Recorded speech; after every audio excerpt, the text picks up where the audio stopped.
원장님, 저희 병원에 자해 흉터로 오시는 분들 굉장히 많잖아요. 원장님 그런 분들 보면 어떤 생각이 많이 드세요? 일단 좀 마음이 아프죠.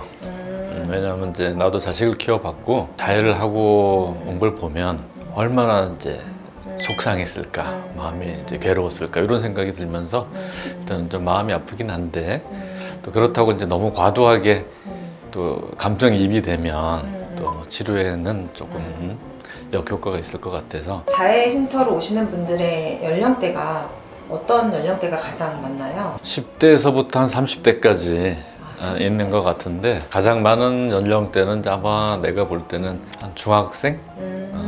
한참 이제 예민하고 사춘기 이제 들어갈 때인데 어린 경우는 초등학교 3, 4학년부터 있고요. 가장 이제 많은 거는 중학교 때, 그러니까 한 15, 그때가 가장 많은 것 같고 20대가 넘어가면 좀 줄긴 하는데 그래도 간혹 있기는 해요. 부모님들도 좀 보시면 좀 안타까운 생각이 드시겠네요. 부모님 마음이 이해가 되죠. 왜냐하면 자식들은 오히려 좀 무덤덤한 경우가 있는데 부모님들은 대부분 울어요. 그리고 심지어는 오래됐는데도 며칠 전에 발견했다는 사람도 있고 그럴 때 되면 뭐 어머님들이 와서 뭐 그냥 펑펑 울죠.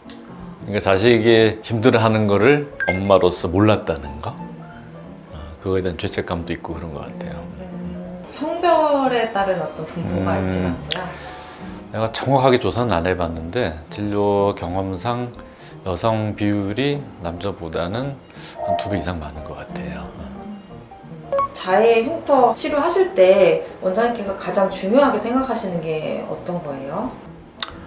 제일 중요한 거는 일단 신뢰를 주고 협조를 이제 얻는 건데, 자해 흉터를 가진 사람들이 대개는 이제 우울증 동반이 돼 있어서 이제 협조적이지가 않고 자기 혼자 이제 그 외톨이 같이 되려고 하는 그런 성향들이 좀 있는데, 이제 그런 거를 이제 병원으로 오게끔 정기적으로 이제 하는 게 쉽지가 않고, 그 다음에 치료 기간이 오래 걸리는 게 있어서 단기간에 이제 효과를 못 보면 또 실망해서 또 치료를 포기할 수도 있는 부분이 있어서 이제 그런 부분이 가장 좀 신경을 쓰는 부분이에요. 그 자해 흉터 치료 기간에 또다시 흉터가 나는 경우 있잖아요. 그거 얘기해 주시면 좋을 것 같아요. 흉터 치료는 정말 1년, 2년, 심하면 3, 4년도 걸리거든요.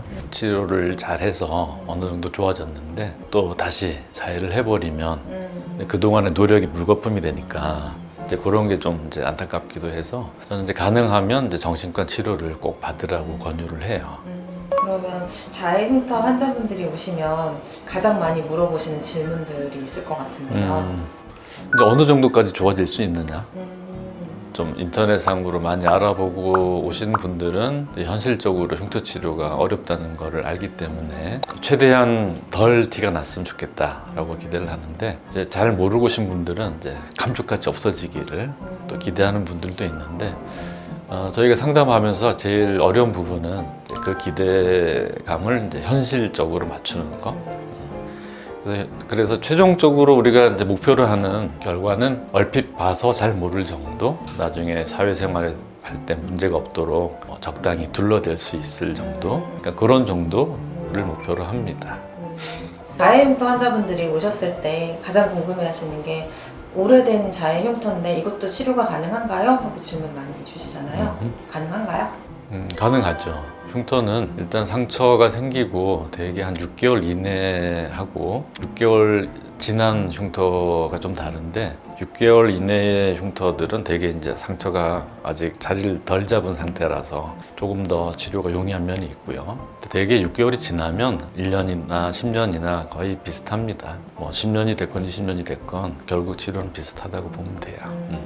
그러면 그 자해 흉터 치료하시면서 원장님께서 가장 보람을 느끼실 때가 언제세요? 일단 치료를 해서 본인이 이제 눈으로 봤을 때 좋아지는 게 보이면 거기에 대한 희망이 생기거든요. 그러면 이제 자신감도 생기고 앞으로 삶에 대한 희망도 생기고 용기도 생기고, 요럴 때 보람이 느껴져요. 부모님이 해줄 수 있는 건 또 뭐가 있을까요? 이제 부모님 역할이 제일 중요하다고 보여요. 왜냐하면 사춘기 때 가장 힘든 게 이제 부모와의 관계에서 제일 힘든 건데, 두 가지 모두 안 좋은 것 같아요. 너무 과잉 보호, 과도한 기대 이것도 안 좋고 반대로 이제 무관심이나 방임이나 이런 것. 그래서 결국은 제일 좋은 것은 이제 정상적인 사랑, 그러니까 집착도 아니고 방임도 아닌 그런 정상적인 사랑이 제일 중요한데 요즘은 그걸 잘 못하는 것 같아 부모들이. 그래서 이런 부분은 부모들도 좀 교육을 받아야 될 것 같아요.